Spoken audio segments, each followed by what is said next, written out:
Well, good morning. Uh, it's obvious, of course, that what I said last night about I'll see you later. Well, it is kind of later, I suppose. It's uh, 12 hours later. Actually, slept quite well. Um, and I decided to make it an early start because, as I mentioned the last time and the time before, there's things that I love about Taichung and things that I hate about Taichung. And I think I mentioned about the traffic situation. The problem with the traffic situation really has to do with the city is kind of planned very oddly. And I suppose, of course, maybe because of the situation where it's located. So you have Taipei in the north and Kaohsiung in the south. And Taichung is sort of like in the middle. The problem with that kind of thing is that all the economic development and everything always goes towards um, either the north or the south. And you think to yourself, well, wait a second, if it's that early, why is there so much traffic? It's not that there's so much traffic, it's more that there's a hell of a lot of traffic lights. It's, I mean, I've complained before that Taipei has a lot of traffic lights. If there was a competition in big sporting events like the Olympics to say which city had the most traffic lights, Taichung would be the gold medal winner. And they take so long. So there's a countdown clock that you'll see at it, and it starts off at 99 seconds. And then just before you get 2 blocks, because the blocks are rather stretched out, it does the same thing again. And then Google Maps is sort of ridiculous because it says you have to turn right. Well, no, you can't turn right. You have to do a big U-turn. You have to go 4 or 5 blocks or 6 blocks to do a U-turn to turn right. It's really sort of ridiculous the way the city's planned out. And last night when I was with friends, I found out something that I actually didn't really pay much attention to in all these years because I never used public transportation. Taipei, I think, has how many underground lines? There's a lot. Kaohsiung is now building them. There's quite a few there. This city has one. One.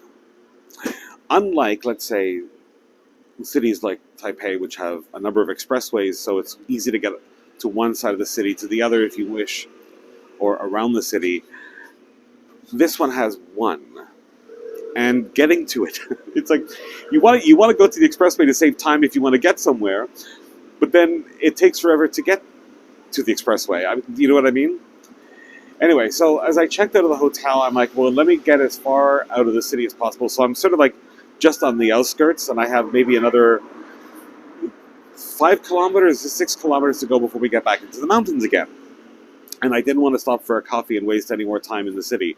So I just thought that this one place called 85 Degrees, they are a chain here in Taiwan. You'll find them, well, you won't find as many of them as, let's say, Family Mart or 7-Eleven, but you definitely will find a lot of them.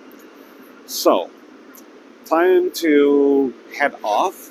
And when I was coming down yesterday, I had passed by a place a number of times that I wanted to stop before. So hopefully, by the time I get there, it's open, and then we can stop. It's called Route 3. It's sort of American-style diner, the kind you'd find in places like Nevada or something. That's what it looks like.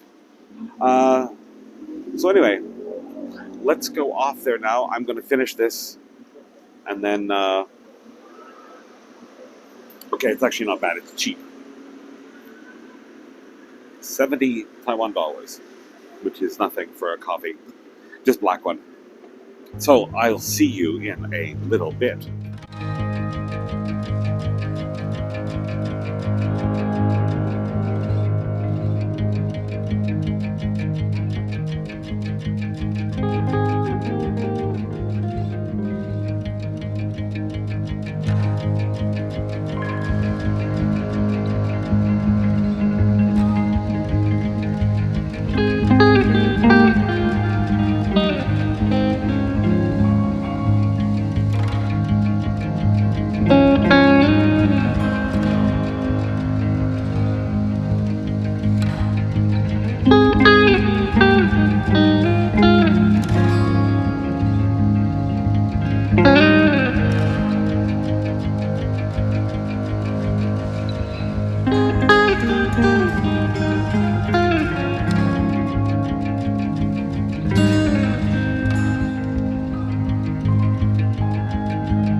I'm heading off to that place that I mentioned, Route 3, but I decided to take a little bit of a detour because I wanted to show you something.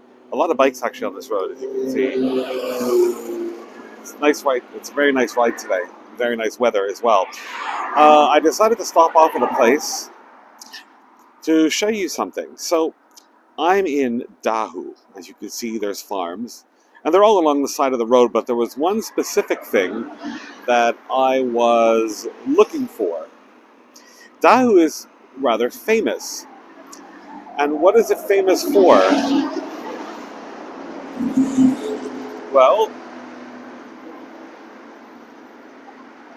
let's move this way, and I'll walk to it. Can you guess what it's famous for? There are tons of people that come here on the weekends and during holidays to partake in a very, very specific thing. It's very famous for something. No, it's not the mountains, even though the mountains are quite nice and it is a nice road to ride, but they are famous for one thing. All right, here we go on the count of 3. 1, 2, 3. Can you guess what they're famous for? Yes, strawberries. This place is so famous for strawberries that even the bus shelters are shaped like strawberries. They even have, some of them even have, I don't know, they put a table inside. You can't smoke inside, but I don't know if nobody pays any attention to that. So here we go, a Dahu, I'm walking inside of it now, a Dahu bus shelter in the shape of a strawberry. But yeah, I thought that would be an interesting little thing for everybody to see. So I'm going to continue now to the place that I want to get something to eat. It should be open by the time I get there. When I left Taichung, it said that it wouldn't be open, but because I had to take a slight little detour, it's open now. I don't know if you can see to the left. Wait for a second. See that? What looks like a rock slide? Actually, it was a rock slide. This part of the road here was closed off for a little bit. This was during an earthquake that we had not that long ago. It's open now. Anyway, I'm going to leave you and I will see you for lunch.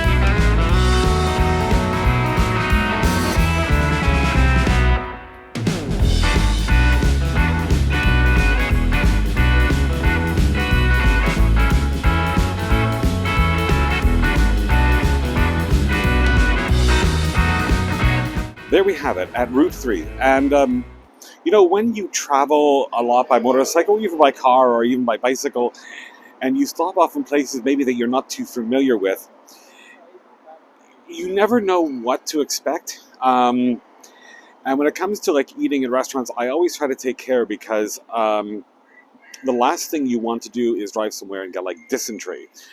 So you kind of choose your places with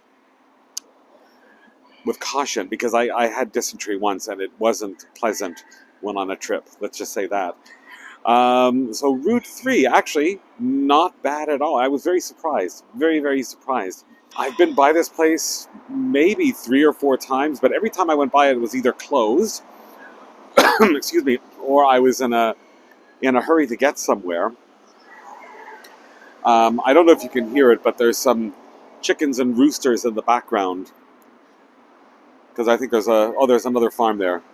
Anyway, I did find one of the roosters that I was telling you about. He kind of walked and he's hiding here under the shade, under some kind of an electrical box. There's more of them, which are actually this way.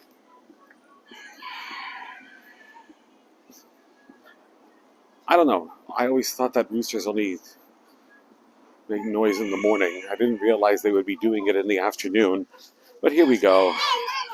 Here's a few of them, all kind of running around free. And the nice dog, who's tied up. Mind you, I suppose he would have to be. Otherwise, he'd be having a very nice lunch. And there's another one. There's another 2 over there. I don't know if you can see them. Are they doing what I think they're doing? Maybe.